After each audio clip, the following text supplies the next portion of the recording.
Good morning Katome, kakawin natin galing Talipapa, galing sa isdaan, nagkakape tayo. So magkasabaw tayo ng ano ngayon.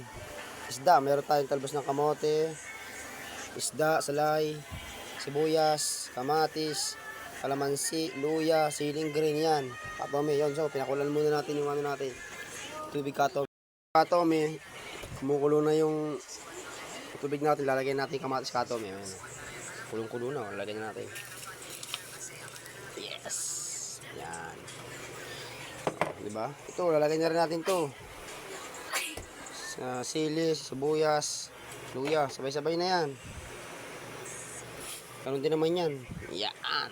Yan. Papakulin ulit natin mga katomi. Kulong-kulong ng katomi. Haluin mo natin katomi. Yun. Lagay natin isda natin katomi kasi kulong-kulong na. Isda natin katomi, salay. Lagay natin isda natin katomi. Yun, oh. Yun, oh. Isda. Ilagay natin isda natin katomi, oh. Ilagay natin talbos ng kamote katomi. Kasi kulo na. Ayan na. Katomi. Haluin natin. Ilubog natin. Mas masarap na yung pulang talbos ng kamote katomi, eh. Ayan, oh. Okay na yan. Ilalagay natin kalamansi natin katomi. Bubuhos natin, oh. Ay, sarap nito. Ito naman si ang isda. Yum pa sa Tommy.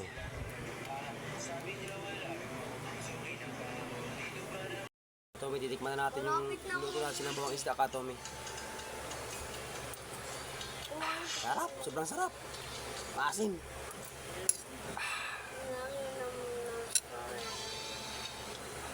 Si Jen, wala na akong skin, puro free na lang eh, no? Yummy pa sa Tommy. Nandiyan lang